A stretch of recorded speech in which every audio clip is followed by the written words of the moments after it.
Ok, chào mừng các bạn đã đến với video tiếp theo của mình trong series thần chủ. Bây giờ chúng ta cùng đến với các vị tướng đi. Ok, đầu tiên là Yết Kiêu.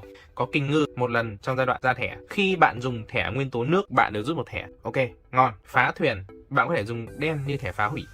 Thì ok, cái phá thuyền này nó có thể gắn liền với lại Yết Kiêu rồi. Hùng Vương 1,5 máu. Cuối lượt bạn mở một thẻ phán xét và lệnh một người chơi bỏ một thẻ cùng loại với loại đó. Nếu làm được thì người đó rút một thẻ, còn nếu không làm được thì bỏ một thẻ cho cùng chơi. Chống đồng, khóa. Khi không trang bị phòng cụ, bạn sẽ như trang bị chống đồng. Thực ra thì nghe nó cũng rất là đúng, bởi vì là chống đồng thì là thời Hùng Vương mà, đúng không? Dương Vân Nga. Tân Triều, giai đoạn ra thẻ một lần, bạn có thể bỏ hết thẻ trên tay và rút thẻ bằng số tâm hỏa tối đa -1. Tức là đây là một kỹ năng khá là hay, đúng không? Chẳng hạn như bạn một màu 3 máu đi, 3 máu, bạn bỏ toàn bộ thẻ trên tay, tức là bạn có một thẻ bạn bỏ đi thì bạn được bốc 2 thẻ, cũng được, hợp lý nhá. Mẫu Nghi, đầu giai đoạn rút thẻ, bạn chọn một người khác, bạn rút thẻ người đó rút thẻ. Nguyễn Ánh, Công Huân, sau khi loại một người khác, bạn lấy tướng của người đó đặt úp lên tướng của mình gọi là Công Huân. Mỗi thẻ Công Huân ảnh hưởng vào giai đoạn rút thẻ đều rút thêm 1 và tăng giới hạn dùng đánh trong lượt thêm 1. Rồi, ngoài lượt thẻ đánh của bạn sẽ như thẻ né. Tiếp theo đấy là Hồ Nguyên Trừng, thần công. Khi dùng thẻ đánh bạn có thể bỏ thêm x thẻ, mục tiêu phải hay, cái này hay. Sau khi gây sát thương thuộc tính lửa, bạn có thể bỏ một thẻ trong chơi của mục tiêu. Trạng Quỳnh, Mẫn Tuệ, sau khi là mục tiêu của thẻ ngoại xâm, Vạn Tiễn, Đại Yến, lúa về, tức là thẻ đa mục tiêu. Bạn có thể chọn làm mục tiêu đầu tiên và rút một lá, hoặc là mục tiêu cuối cùng. Nó nói đến cái sự khôn, đúng không? Nói đến cái sự khôn của Trạng Quỳnh. Trà Lộng, giai đoạn ra thẻ, bạn lệnh một người chơi có tầm đánh đến bạn dùng thẻ đánh lên bạn. Nếu không làm được, bạn bỏ một thẻ trong chơi người đó. Tôn Thất Thuyết, Cần Vương, giai đoạn rút thẻ của người chơi khác, bạn có thể cho người đó rút thêm 2 thẻ nếu trong lượt đó không người bị loại. Cuối lượt người đó phải bỏ 2 thẻ. Đinh Bộ Lĩnh, Đế Vương, sau khi nhận sát thương có thể lấy gây sát thương tay, nhưng mà mình thực sự là mình không hiểu sao Đế Vương mà kỹ năng lại như thế này. Mình có thể sửa lại kỹ năng Đế Vương của Đinh Bộ Lĩnh luôn đó, bởi vì Đinh Bộ Lĩnh thực chất là rất mạnh mà, đúng không nào? Lê Trần, Võ Ý, sau khi dùng thẻ đánh lên mục tiêu, nếu mục tiêu dùng thẻ né vô hiệu đòn đánh, bạn có thể bỏ một thẻ trên tay của người đó. Sau khi thương bạn rút được một thẻ, tức là một trong hai trường hợp. Đây, Hoàng Ngũ Phúc, quả đoán, đấu điểm nếu thắng xem phe đó thuê thêm và có giai đoạn ra thẻ. Mượn đao, mỗi lần một lượt có thể bỏ một thẻ, sau đó chọn một người có vũ khí và lệnh người đó đánh một người khác trong đánh của người đó. Nếu không được, bạn lấy vũ khí của người đó lên tay. Chặn lợn, Cát Tinh, khi phán xét bạn mở 2 thẻ, sau đó chọn một kết quả là phán xét. Sau nhận phát thương, bạn mở phán xét, nếu là nguyên tố lửa thì hồi một tâm hỏa, thì cũng được. Mình cũng không rõ lắm về ông Chặn Lợn này, mình chủ yếu là mình pha Trạng Quỳnh thôi. Trần Khánh Dư, Cuồng Công, ok, Cuồng Công, khóa, nội tại đấy, giai đoạn rút thẻ, rút im một thẻ, mỗi tâm hỏa mất máu rút thêm một thẻ, cũng được, ngon, đúng không? Ngon mà. Giai đoạn rút thẻ rút một thẻ này, mất 2 máu thì sẽ rút 3 lá, đúng không? Nhẫn Nhục, giới hạn chi hai tua ban thì bằng giới hạn tâm hoa tối đa. Thủy Tinh, choang, sau khi phán xét của một người chơi có hiệu lực, nếu không phải là nguyên tố lửa, bạn có thể đặt lên tướng gọi là thủy. Mỗi thủy tăng 1 giới hạn dùng thẻ đánh trong lượt. Vậy là chúng ta đã có thêm một tướng nữa có kỹ năng tăng khả năng đánh. Ok, tiếp. Hô Mưa, 1,5 tâm hỏa, giai đoạn ra thẻ, bạn có thể bỏ x thẻ thủy để rút lại x thẻ. Gọi Gió, phó tướng, 2 tâm hỏa, bạn có thể bỏ x thẻ thủy, sau đó chọn một người khác và bỏ x thẻ trên tay của người đó. X phải nhỏ hơn 5, nếu x lớn hơn tâm hỏa hiện tại của bạn, bạn tự mất một tâm hỏa. Ok, kỹ năng khó vậy. Tức là bạn chỉ được kích kỹ năng này khi mà bạn có khoảng 3 tâm hỏa thôi, đúng không? Nếu là 4 thì bạn giảm 1 máu mất rồi. Thủy Tinh này mình chưa được sử dụng nên là mình thấy là kỹ năng nó cũng mạnh, mỗi tội là hơi đánh đổi nhiều thứ để dùng. Lạc Long Quân, thế mình cứ tưởng Thủy Tinh. Tổ Phụ, một lần đầu lượt, bạn có thể lệnh tối đa 2 người cùng phe rút tối đa x thẻ, sau đó bỏ x thẻ. X là số người của phe đó. Wow, mạnh thế. Uy Dũng, đánh như né như đánh mà. Thanh Gióng, Liệt Hỏa, giai đoạn ra thẻ có thể dùng 2 thẻ đánh như thẻ đánh lửa. Chang. Ok, thì Thanh Gióng, kỹ năng của Thanh Gióng từ xưa nay chúng ta đều biết là ông ấy có khả năng liên quan đến lửa rất là nhiều, đúng không? Tại con ngựa của ông ấy. Thần Uy, trong giai đoạn ra thẻ bạn không bị giới hạn số lần dùng đánh, vậy nên là Thanh Gióng có thể là một vị tướng cực kỳ OP nếu mà đi cùng với lại cái vị tướng nào mà đi cùng với Lê Chân gây một sát thương thì bốc một lá mà. Mình nghĩ là đi cùng Lê Chân là tuyệt vời nhất. Trần Thủ Độ, đâu là anh em họ Lý vào xem này, mình đùa thôi nhá, mình không có ý gây cua, ok, mình đùa thôi. Trần Thủ Độ, bởi vì đấy là thời triều đại phong kiến của mình và chúng ta sẽ không xét lại lịch sử. Phân minh. Sau ghi nhận sát thương, người gây sát thương chọn cho bạn lấy một thẻ trong vùng chơi hoặc tự nhận một sát thương. Khóa. Khi được hồi tâm hỏa từ người khác, người đó được rút một thẻ. Khéo thế. Khi bạn hoặc người chơi cùng phe mất thẻ cuối cùng trên tay, ngoài lượt có thể rút. Nguyễn trái. Văn tài. Khi dùng một thẻ kế sách không chuyển hóa rút một thẻ. Tiếp theo, toán mệnh. Giai đoạn rút thẻ, bạn có thể chọn rút nhiều hơn một thẻ và giảm một giới hạn chữ thẻ, hoặc rút ít đi một thẻ và tăng gen chữ thẻ lên 2. Thì đây là một kỹ năng cũng hay và trong cốt truyện thì mình chưa thấy. Võ tánh, bá thể, hạn. Khi bạn rơi vào trạng thái cạn tâm hỏa tức là hấp hối, bạn hồi đến một tâm hỏa sau đó có trạng thái bá thể. Trong trạng thái bá thể, sát thương nhận vào giảm còn 0 và những người khác phe có tầm đánh đến bạn phải chọn bạn là mục tiêu của đánh. Đầu lực của bạn mất trạng thái bá thể, tức là nó chỉ kích được một lần trong game thôi và nó sẽ là cái bao cáp cho toàn bộ các phe khác phải đánh của mình. Thì đây là rất tốt. Khi bạn gây sát thương, bạn có thể bỏ một thẻ đỏ và tự mất một tâm hỏa để sát thương đó cộng 1. Thế trả nhanh và bá thẻ lắm mà. Dã tượng. Tượng binh, bạn không trang bị toa kỵ xem như đang trang bị thẻ voi chiến. Ok, cái này hay này. Voi chiến là cộng đúng không? Ok. Phá trận. Sau khi dùng thẻ đánh lên mục tiêu, bạn có thể chọn cho người đó dùng thêm một thẻ né để vô hiệu hóa đòn đánh, hoặc dùng ít đi một thẻ né và bỏ một trang bị để vô hiệu hóa đòn đánh. Ngô quyền. Chiến thuật đặt cọc. Thủy trận. Một lần trong giai đoạn ra thẻ, bạn có thể đặt úp một thẻ vào vùng hiệu ứng của người chơi khác, gọi là thủy trận. Cuối lượt của người đó, bạn mở thẻ thủy trận lên.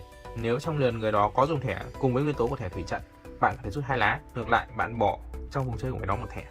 Hay. Sau khi người khác bỏ thẻ trang bị, bạn có thể cầm lên tay. Thì cái này chưa thấy. An Dương Vương và con báo ở sau lưng. Cổ loa. Bạn có thể bỏ qua giai đoạn rút thẻ để mở 5 lá trên đầu chồng bài, lấy hết những thẻ đen và sắp xếp xuống đáy chồng thẻ. 5 thẻ thì lấy 5 luôn, còn nếu mà full đỏ thì thôi. Nỏ thần. Giai đoạn ra thẻ, bạn có thể bỏ một thẻ để tìm thẻ nỏ thần trong chồng bài. Nếu có thì cầm lên tay hoặc lấy trong vùng chơi của người khác, cầm lên tay, sau đó cho người đó một thẻ. Khóa. Khi nỏ thần rời khỏi vùng chơi của bạn, bạn bỏ một thẻ. Tức là đây chính là vị tướng thứ 4 có khả năng tăng lượng sát lên vô hạn trong một lượt. Mỹ Châu. Tuyệt vời. Mỹ Châu là báo tổ tiên của tất cả các loại báo bây giờ. Thì có người ta nói là Mỹ Châu thời 4.0, tức là những bạn nào mà cuồng, gọi là cuồng ngoại bang ấy, đấy, tức là kiểu mê Tây xính ngoại ấy. Bất chấp luôn, không bảo vệ bản sắc dân tộc gì cả, mà kiểu mù quáng theo những thế lực bên ngoài cứ cho họ là đúng, còn bên mình là sai. Lông ngỗng. Sau khi nhận sát thương từ người chơi khác, với mỗi sát thương bạn có thể lấy một thẻ từ vùng chơi của người đó và cho người khác hoặc bỏ đi. Tức là ai đánh mình thì mình lấy lại và mình cho người khác, hoặc là mình vứt đi. Ân tình. Một lần giai đoạn ra thẻ, bạn có thể bỏ một thẻ cơ bản và hồi một tâm hỏa cho người khác. Sơn tinh. Trung chiến nhá. Sau khi nhận sát thương, bạn mở một thẻ đặt lên tướng gọi là Sơn. Bạn có thể dùng đánh ra như thẻ trên tay. Ui, vãi. Lấp biển. Chủ tướng. 1,5 tâm hỏa. Một lần giai đoạn ra thẻ, bạn có thể bỏ một Sơn để lệnh người khác bỏ 2 thẻ. Hay. Rời non. Phó tướng. Một lần giai đoạn ra thẻ, bạn có thể lấy một thẻ Sơn đặt lên vùng hiệu ứng của người chơi khác. Khoảng cách của bạn tới người đó cộng 1 và giới hạn chữ bài giảm 1. Tối đa một thẻ mỗi người. À đâu, khoảng cách của người đó, đúng không? Khoảng cách của người đó cộng 1 và giới hạn chữ thẻ giảm 1, tức là người đấy như nào ta? Khoảng cách cộng 1 tức là người ta nhìn vào cộng 1 đúng không? Có ngữ cộng đúng không? Sao nó có ngữ cộng đi, cứ coi như là có ngữ cộng đi. Đầu lượt, bạn có thể bỏ tất cả thẻ Sơn của người khác. Nếu tổng số thẻ Sơn đặt trên người khác nhiều hơn 1, bạn hồi tâm hỏa. Hay. Búng gợi cho người ta rồi mình hồi tâm hỏa. Lý Thường Kiệt. Lý Thường Kiệt thì nếu mà các bạn xem Việt Sử Kiêu Hùng ấy thì có cái phim đúng không? Cái phim về Lý Thường Kiệt, mình xem phim đấy chiến vãi, ông này công nhận siêu thật sự luôn ấy. Đúng là Việt Nam mình có nhiều người nó quá giỏi luôn, đâm ra mình cũng không biết là làm game về người đấy phải làm kỹ năng như thế nào cho nó đỡ bá. Thẻ đỏ như thẻ đánh. Ok, khi làm mục tiêu của thẻ đánh, bạn có thể dùng thẻ đánh lên đối phương, đòn đánh của bạn tính trước, tức là mày đánh tao thì tao đánh mày trước. Trần Bình Trọng hộ vệ. Khi người khác làm mục tiêu của thẻ đánh, bạn có thể bỏ một thẻ và xem như bạn là mục tiêu mới của thẻ đánh. Thiết giáp. Khóa. Sát thương bạn nhận giảm còn 1. Tức là bây giờ mày đánh tao và tao giảm sát thương về 1. Đánh độc vào là tao cũng nhận một sát thương đúng không? Kiểu đấy. Ngô Thì Nhậm. Ông này là ai nhỉ? Hòa giải. Thẻ đen của bạn trên tay xem như dĩ hòa vi quý. Lui binh. Sau khi người chơi cùng phe là mục tiêu của đòn đánh, bạn có thể bỏ một thẻ cùng nguyên tố với thẻ đánh để vô hiệu. Hay, đây là một kỹ năng rất hay nhá. Hợp nhí. Ngọc Bình công chúa. Thiên kim. Sau khi là mục tiêu của thẻ đánh, người đánh phải bỏ thêm một thẻ cơ bản, nếu không đòn đánh vô hiệu thì giống hưởng lạc của Lưu Thiện rồi. Giống nhau thiên kim với hưởng lạc. Sủng hạnh. Sau khi thẻ đơn mục tiêu dùng lên bạn bị vô hiệu, bạn được rút một thẻ sau đó bỏ một thẻ. Tức là dùng lên bạn và bị giải đúng không? Thì bạn cũng được kích. Sát vào mà không bỏ thì cũng được kích, bốc 1 bỏ 1. Hay phết nhỉ. Hàm nghi. Hộ giá. Khi làm mục tiêu của thẻ đánh, bạn có thể chọn một người trong tầm đánh của bạn và lệnh người đó dùng thẻ né thay bạn. Nếu làm được thì bạn rút được một thẻ, còn không làm được thì cùng trở thành mục tiêu của nó đánh. Lý thông nhưng mà lại không có thạch xanh. Xảo ngôn. Khi các thẻ kế sách của bạn dùng làm mục tiêu của thẻ dĩ hòa vi quý, bạn vô hiệu hóa thẻ đó. Tức là kế sách này không thể bị vô hiệu bởi dĩ hòa vi quý. Khi có người bị loại bởi người khác, bạn có thể rút thưởng thay. Nếu thẻ trên tay của bạn nhiều hơn giới hạn tâm hỏa cộng 1, bạn tự mất một tâm hỏa. Ảo thật đấy. Vừa rồi cái kỹ năng của Trần Thủ Độ đấy là Trần Thủ Độ gây sát thương cho người ta, chứ không phải, bởi vì là nếu mà tự mất máu thì phải ghi là tự mất một tâm hỏa mới đúng chứ đúng không? Đây mình phát bách hơi dài nhé. Rồi, Nguyễn Bình Khiêm. Tiên tri sấm ký. Đầu lượt bạn xem x thẻ trên đầu chồng bài, x là số người đang chơi và tối đa bằng 5. Sau đấy xếp lại vị trí để lên trên đầu xuống đáy chồng bài. Danh sĩ bạn giảm một sát thương từ người chơi có tướng úp. Huyền Trân công chúa. Viễn hôn.